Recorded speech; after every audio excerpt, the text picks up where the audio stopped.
बघून कळलं असेल आज आपण काय बनवतोय। तर आज आपण बनवतोय मस्त असा प्रसादाचा शिरा। तुम्ही कुठली छोटीशी वगैरे पूजा असेल किंवा श्रावण महिन्यात खूप सण असतात तर तेव्हा तुम्ही हा प्रसादाचा शिरा नक्की ट्राय करा। तर प्रसादाचा शिरा बनवण्यासाठी मी इथं ह्या वाटीने रवा घेतलाय, तर त्याच वाटीने मी दूध घेतेय। तर इथे मी 3 वाटी दूध घेतेय।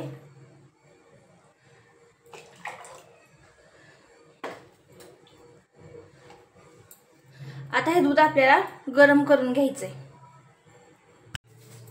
आता शिरा बनवण्यासाठी मी इथं 1 वाटी तूप घेतलेले। तर तूप मी वितळवून घेतलेले, वितळवून 1 वाटी घेतलेले आहे मी तूप।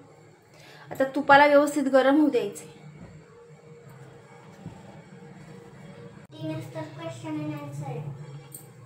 तर आता बघू शकता तुम्ही तूप व्यवस्थित तापलंय आपलं। आता आपण हा रवा घालून घेऊ।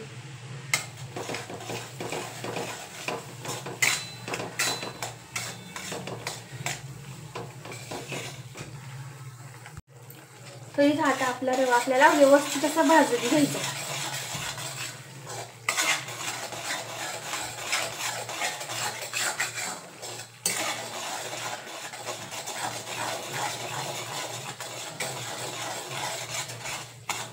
सारखं ढवळत राहायचंय म्हणजे आपला रवा जो आहे ते करपणार नाही।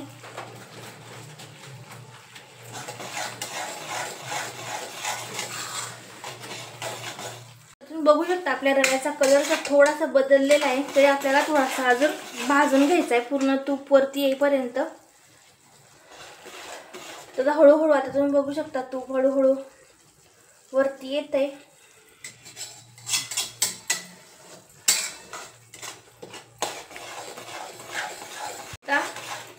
रवा आपला असा मस्त ब्राऊन कलरवर आलेला आहे आणि तूप सुद्धा सुटायला लागलंय।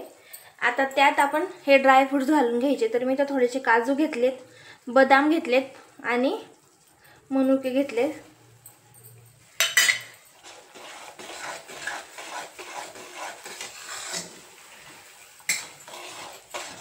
तुम्हाला जर आवडत असेल तर तुम्ही याच्यात प्रसादाचं केळं, जे केळं असतं ते 1 अर्ध केळं ह्या प्रमाणात घालायचे।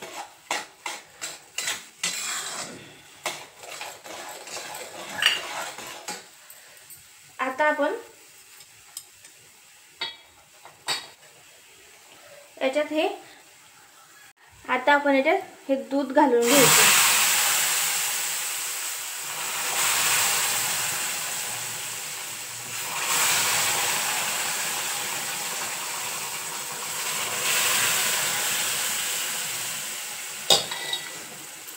तर दूध घालताना लक्षात ठेवायचं की आपलं दूध एकदम गरम असावं। दूध जर तुम्ही थोडं जरी गार घातलं तर आपला शिरा असा चिवट होऊ शकतो। त्याच्यामुळे दूध घालताना लक्षात ठेवायचं की आपलं दूध सुद्धा गरम असावं म्हणजे आपला रवा व्यवस्थित फुलतो। तुम्ही बघू शकता पूर्ण रवा आपला फुललेला आहे। आता हे पूर्ण दूध आटेपर्यंत आपल्याला हे शिजवून घ्यायचंय।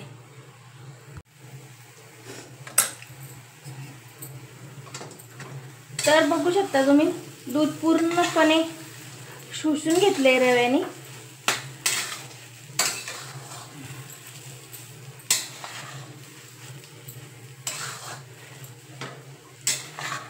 दूध पूर्णपणे शोषल्यानंतरच आपल्याला याच्यात घालायची आहे वेलची पावडर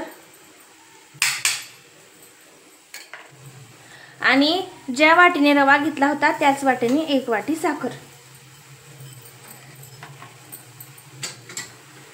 आता आपण हे मिक्स करून घेऊ।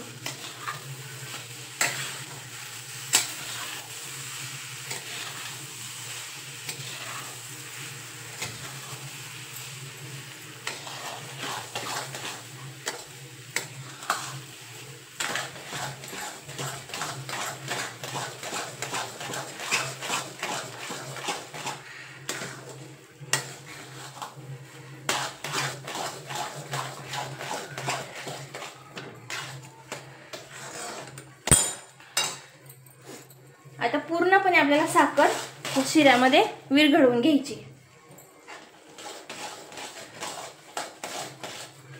आणि छान असं तूप सुटेपर्यंत याला शिजवून घ्यायचंय.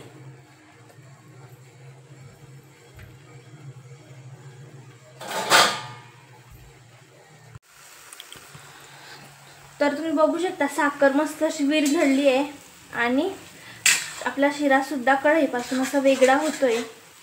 व्यवस्थित त्याला तूप सुटायला लागलेलं आहे.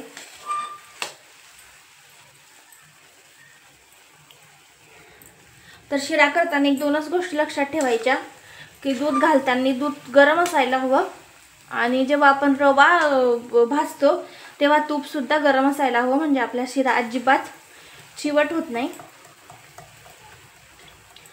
आणि तुम्ही बघू शकता कलर पण खूप छान आलेला आहे. अगदी मस्त खरपूस भाजला होता रवा त्याच्यामुळे.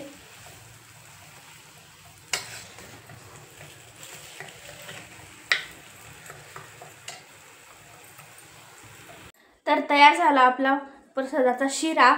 जर तुम्हाला माझी आजची रेसिपी आवडली असेल तर प्लीज लाईक करा, शेअर करा आणि सबस्क्राईब करा. आणि अजून तुम्हाला कुठल्या रेसिपीज बघायला आवडतील त्या सुद्धा कमेंट करा.